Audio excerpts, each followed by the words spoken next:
as a scholar and professor of black studies, you've described an ancient Africa that is very rich in its heritage and its civilization, its use of science, agriculture. Describe ancient Africa to us, the kind of Africa that you've been studying and unearthing. We have images, and these images dominate us. These images dominate us, and the image of Africa has been totally destroyed by recent discoveries. It's just that most people do not know of those discoveries. And the discoveries are made by Euro-American scientists mainly. Peter Schmidt and Donald Avery, for example, discovered Africans were smelting steel 1,500 to 2,000 years ago. I'm going to use the conservative estimate, 1,500. They were smelting steel at a time when nobody in the world was smelting steel. And using a one-stage process, apparently, too. Well, what was so unusual about it is that they were preheating the air.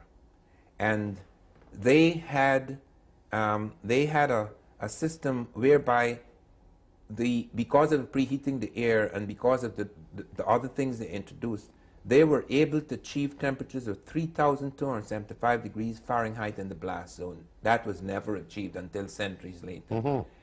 Iron actually melts at 2,642 degrees Fahrenheit. So that when they achieved this 3,275 degrees Fahrenheit, carbon from the swamp grass which they introduced would invade the iron, producing carbon crystals. Therefore, they produced steel. This is by a very, they achieved temperatures about 200 to 400 degrees higher than anything achieved in Europe or elsewhere. And this is long in advance of the production of steel. And the East Indians from India would come into the port of Dar es Salaam. They would pick up this steel, which they call Wu steel, and they exported it to Europe. And Europe made Damascus swords. So the finest swords in the world were really made from African steel. But it's so much beyond simple steel. I mean, there's agriculture. And you have also breakthroughs and a whole range of other things. We find an astronomical observatory 300 years before Christ in northwest Kenya, a place called Namortunga, where we found Africans 300 years before Christ had built an observatory. And they had aligned their stones to a range of stars and constellations, on the basis of which they had built one of the most accurate of prehistoric calendars. We find breakthroughs in agriculture. We find, for example, apart from the breakthroughs in agriculture, we find that they had mastered about 1,000 medicinal uses of plants. We find breakthroughs in cattle rearing. We find earlier cattle rearing than anywhere else. We find, for example, we had thought that China was the first to make fire, and then we find that it is thousands of years before. We found so many things within the recent past in Africa that we begin to realize there are two Africas, Africa before and Africa after the Holocaust. And when I speak of the Holocaust, I'm speaking of the slave trade. Right. A lot of people did not realize that why we got this idea about people in the jungle is that the only way to escape slavery was to run into the jungle. I mean, in Mali, for example, we found postal networks, we found very sophisticated developments, but people ran into the jungle to escape slavery. We found an extraordinary people called the Dogon, who ran into the mountains. And they were studied by Marcel Griol and Germain Dietelin. And they, for example, they knew about the atom. They said everything is made up of invisible spinning particles. They knew of the exploding universe, the Big Bang. For example, they said the stars are running away from us. And we thought at first that was poetry until we realized what they were talking about. Because the stars are moving away from us, because we are still expanding, the universe is still expanding. They had fixed upon a star that is impossible to see with the naked eye. They not only saw it, we call it Sirius B, they call it Sigipolo. They said it's the egg of our world. They fixed on this star, which I say is impossible to see with the naked eye. They not only saw it, they plotted its orbit for Marcel Griol right up to the year 1990. NASA's map of the orbit is the same as that of the Dogon. Now, given the destruction of that ancient civilization by the slave trade, it must have been very difficult to actually conduct the kind of research that has produced this kind of evidence. I mean, how have scholars gone about unearthing these new facts that Because until they now... picked up bits and pieces like Schmidt and Avery. I think it was Peter Schmidt who was first in the field with regard to metallurgy. He's not a metallurgist, he's not an engineer, he just kept hearing stories. So then he called in an engineer, Avery, and Avery was the person who actually found some of these machines, had them reconstructed, checked out the smelt. They found 13 of these machines in Iron Age strata. So it was not something that they just suddenly fell upon, you know. And you find, for example, Lynch and Robbins of Michigan State coming upon Namorotunga. You hear stories and you just think it's fantasy or fiction, and then you go to check and then you discover these things. We discovered, for example, Africans are responsible for lots of breakthroughs in medicine. Caesarean sections. The Caesarean section in particular, where the Caesarean section led to fatalities, 100% fatalities in Europe, until they heard of successful operations in certain parts of Africa, the Baganda of Uganda, and Dr. Felkin and his team went out to check on what these Africans were doing so right that they were doing so wrong. They found that they had superior anesthetics. Now, this is not true of all Africa, because things happen in specific places and later on they may spread. But they found that they had superior anesthetics, that the woman remained conscious during the operation. She only cried out once when the baby had been removed and they were to put spikes in to stitch her back. Then she cried out. Then they found they had superior antiseptics. This was a major thing that Lister only introduced antiseptics in the operating theaters in Europe 2 years before. Now, when would have this been? What kind of time period were we talking about this kind of medical? This is about 1881 that the team, the Felkin team, went in. But the Africans were doing it before then. Right. It's only in 1881 that the British team went in to check on this. And saw this. Now, probably your most controversial thesis was that Africans, black Africans, came to North America before Columbus. Yeah. Give us some insight into that research that increasingly caused you to come to that conclusion. That's extremely interesting, because I actually began 26 years ago attacking this thesis. Because being trained at School of Oriental and African Studies, which is where we were led to do studies of primitives, all this was very strange to me. So when I came here, and the very next day I came to this country, I read this book, African, The Discovery of America by Lewin, and I thought it was madness. I was very impressed by the linguistics, because I was both a linguist and anthropologist at the time. I was very impressed by the how could you have such coincidences? But I actually wrote an article attacking this thesis, and I ended by saying, if anyone could show me just one image of an African in America before Columbus, I would begin to believe. And I sent it off to Random House. Charles Harris was the editor of some magazine, Amistad 2, and he called me the week later and he said, Van Srtima, something strange has happened in my table. He said, if anyone could show me the image of an African in America before Columbus. And that was the last sentence in your paper, and I turned it over, and there were 6 images of African America before Columbus, because John Williams, the novelist, had met some strange German who was last of the royal family of Germany, and he had spent many years in excavations, etc., and they come up with these heads. So I then flew to Mexico to see von Lutenau. We became great friends. Every year I would go into a different field, into botany, into linguistics, and found that all sorts of things connected. Then I was surprised to find, after about 5 years, that I had collected 12 Europeans. The names of 12 Europeans who had actually seen or heard of blacks when they came, and that Christopher Columbus was the first of these. Christopher Columbus actually wrote in the Journal of the Second Voyage that when he was in Haiti, Native Americans came to them and told them that black-skinned people had come in large boats trading in gold-tipped metal spears. Columbus took 2 of these spears and sent them back to Spain to be assayed. They were microscopically inspected in Spain.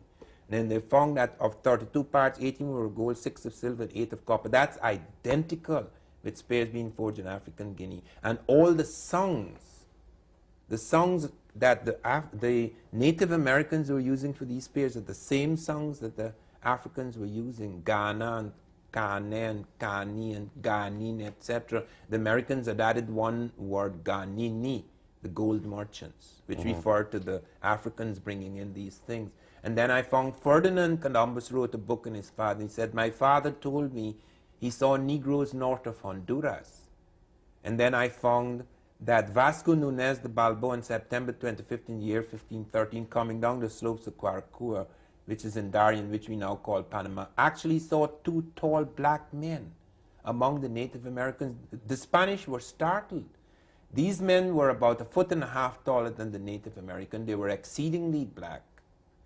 They had a different texture of hair, different features, and they asked the Native Americans where these black men come from, and they said, we don't know, but they're in a large settlement nearby, and we're waging war with them, and we've captured these two. Several people commented that. Peter Martyr, one of the first historians of America, said that these black people must have been shipwrecked long ago from Africa and had taken refuge in these mountains. Now, it begs the obvious question is, why do we know nothing of this? Why do we have to have this television interview to find these remarkable stories and facts? The problem is that if you have a certain frozen vision about the people and you find an odd bit of information here, you're not going to follow it up and find that there's a whole lot of odd bits of information, because it's impossible to believe. It's like believing that other people, other human beings went to the moon before us, okay? Because so that if you heard about that, you know, the whole thing becomes ridiculous. But, I mean, you are highly respected as, you know, as a scholar from Rutgers and Princeton University, but there are others who are out there within the Afrocentric movement who are saying that, you know, Napoleon shot the nose off the Sphinx because it had Negroid qualities, and that Cleopatra was black. Why have some kind of forced the facts almost beyond the pale and in doing it, discrediting the more scholarly work? That is a tragedy that happens perhaps in all movements. This is what has led to, when some of the colonial political movements, for example, have been destroyed by extremism, where you have a responsible body of people making a forward movement, and then other elements come up, and they think that it's necessary to exaggerate or invent. I mean, Cleopatra is probably mixed. She has some black blood, but she's probably... As Egypt appeared to be at that point in time. And it's not important. I mean, who was Cleopatra? She never did anything of consequence. She was probably a great lover. I know, so, I mean, I really find it incredible that and all the work in the sub-Sahara now that shows that the civilizations were not just restricted to Egypt, which we know about, I think, as evidence. And also that we have found, in the case of Egypt, we have found, for example, the Americans found that in 1962, that Egypt, the pharaohs were not born in Egypt at all. Keith Seal and his team discovered pharaohs in Nubia before Egypt. Okay, and we have found many things coming up from inner Africa. That is one of the new startling discoveries, that we find about 22 plants. 22 plants or parts of plants that turn up in Egypt that come from inner Africa. We also find a whole range of other things coming up into Egypt. We found, for example, at Zaire, some kind of mathematical thing which turns up later in one of the mathematical papyri of Egypt. So we're finding that you have, I prefer to call it inner Africa rather than Africa south of the Sahara, because it involves more than south of the Sahara coming up into Egypt. Now, the unfortunate thing is that in the study of Egypt, people get involved with minor issues like, who on earth is Cleopatra? I mean, why does that matter? So that you will find people will start introducing irrelevant nonsense like that, and then people can attack it very easily, and then they blow the whole thing up. Right. Now, but one part of Afrocentrism that does seem to be fairly central is this notion of a stolen legacy, that there's been a systematic attempt by white European societies to, A, steal African culture and then kind of destroy evidence of its existence. How far do you buy into that notion? Well, you see, part of it is true, because the important thing was that it was necessary for us, if you have a Christian conscience, okay, it becomes necessary in order to assuage that conscience to pretend or to assume or to invent in your mind that these really are inferior people and that we're doing good to them by dragging them up into civilization, so that you have all sorts of motives. The white man's burden. Yes. You see, because we find, for example, the names of the slave ships. Jesus, you know, good intent, justice. I mean, that's schizophrenia. I mean, and you have people sitting on the slave ships writing hymns like, "Jesus, you lover of my soul." You know, so that it became, it's a, I don't know how to put it, but there's some sort of madness that entered into that period.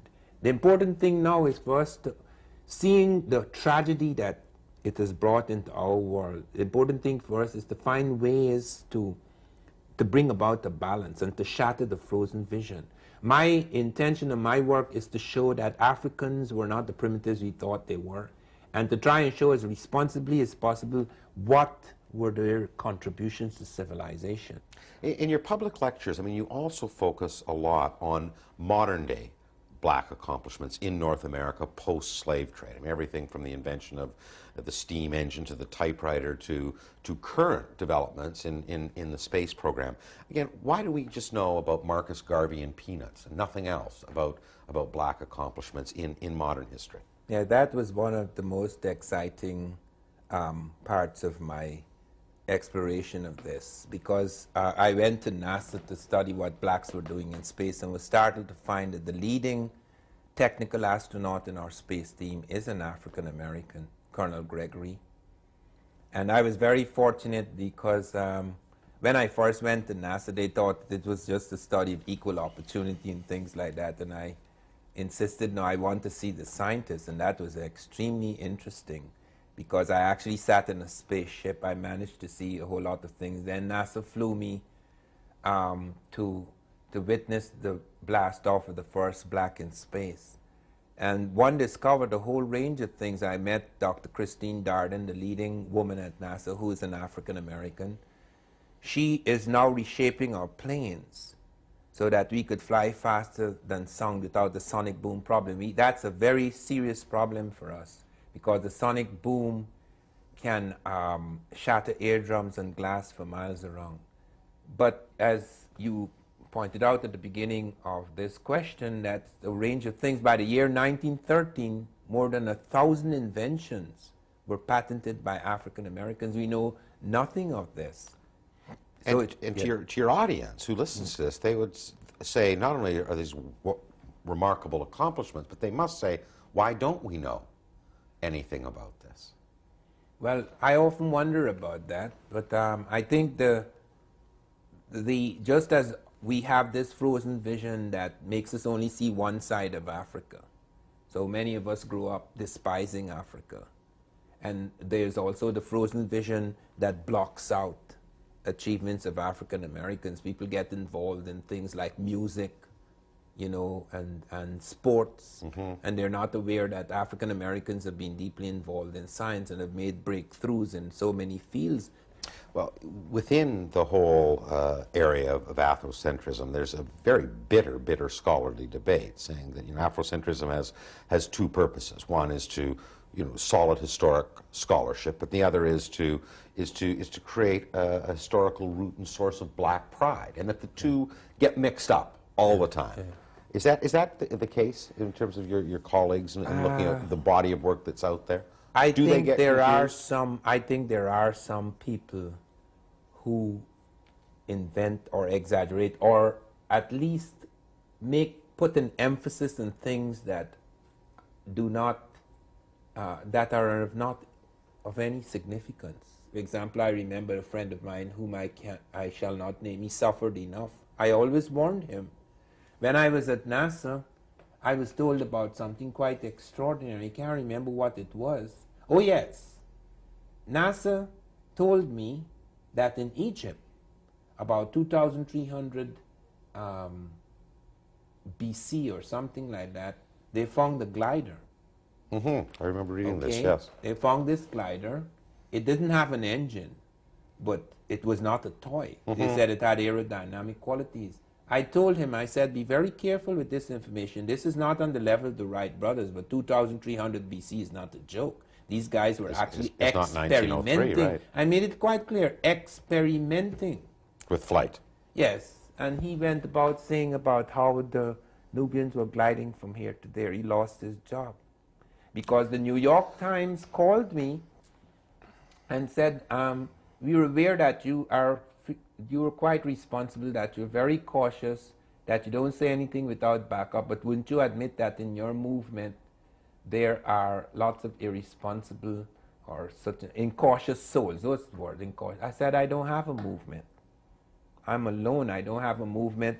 There is a movement going on, and there are some responsible people and irresponsible people. There are some remarkable people who are bringing forward this information. And there are quite a number of them who are really quite remarkable, who have done work as significant as I have, like Dr. Charles Finch, for example, in the field of medicine.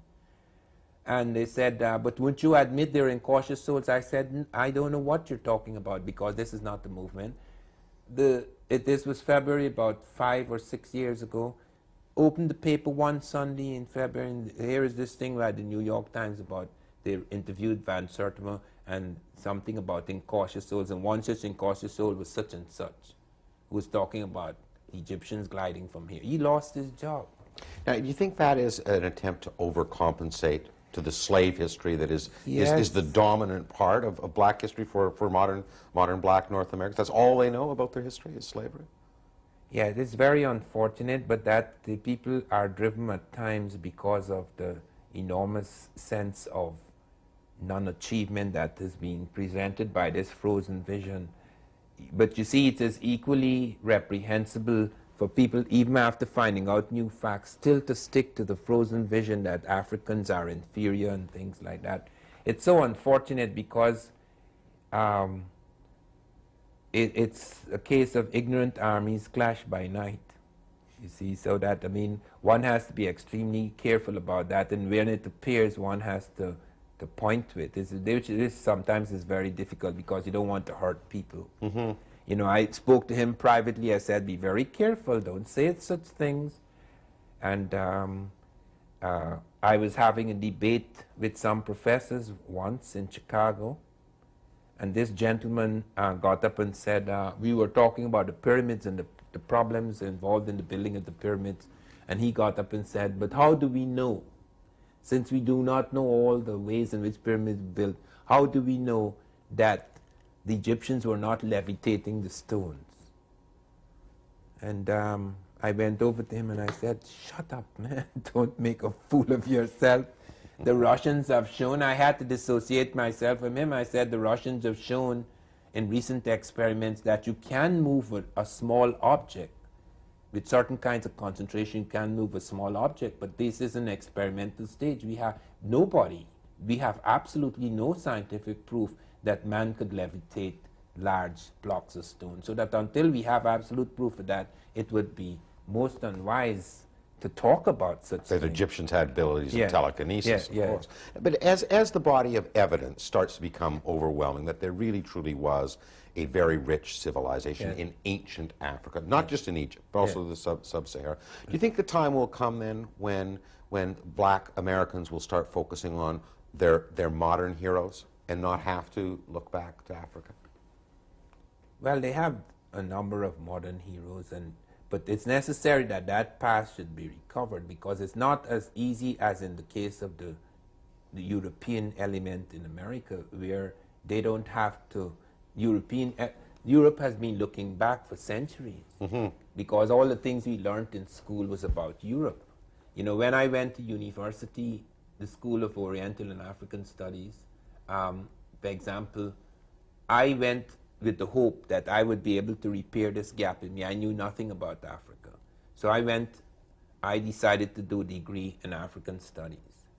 All the studies of Africa were of primitives. It was just as bad as some of these extremists who were inventing things. It was very depressing. At the end of the first year, I tried to commit suicide. I drank poison. But I was unconscious for about 3 days. The doctor said I had drunk enough poison to kill 3 Englishmen, and they did not understand how I could recover from those poisons. It's a Guyanese immunization no, system. No, eh? it wasn't Guyanese, it was forest. I had spent quite a lot of time in the forest, and we were injected with all sorts of things, with snake poison, all sorts of things like that. So somehow I had developed immunity to a whole lot of things by having poisons injected into me in small quantities. I don't know what it was, but I did survive. But I can see that frozen vision and all the kinds of myths that were perpetrated, and because of that frozen vision, created a state of mind that filled me with enormous anxiety for years. So that the point at issue is that once vision ceases to be frozen, and one becomes more fluid again, and one begins to accept that there's a great part of the world that we don't know about, or that we have closed off, that I think something significant can begin to happen. Because you see, America is still the leading country in the world. It's still the richest, the most powerful. But it has a problem that could destroy it. We are facing homogeneous giants in the East, Japan and China, that do not have these racial problems. And unless we solve these problems, we are in grave danger, because we could sabotage ourselves. So that I think it is critical that this knowledge should be handled in a certain way. While it may give pride to African Americans, which it should not lead to racial chauvinism, because one racial chauvinism versus another racial chauvinism is not going to solve the problem. Just one other different kind of frozen vision. Yes. Well, Ivan van Sertima, I mean, this is absolutely remarkable work you're doing, and that for someone who knows nothing about it at all, I find I'm a better person for having learned. I want to thank you very much for joining. Thank you.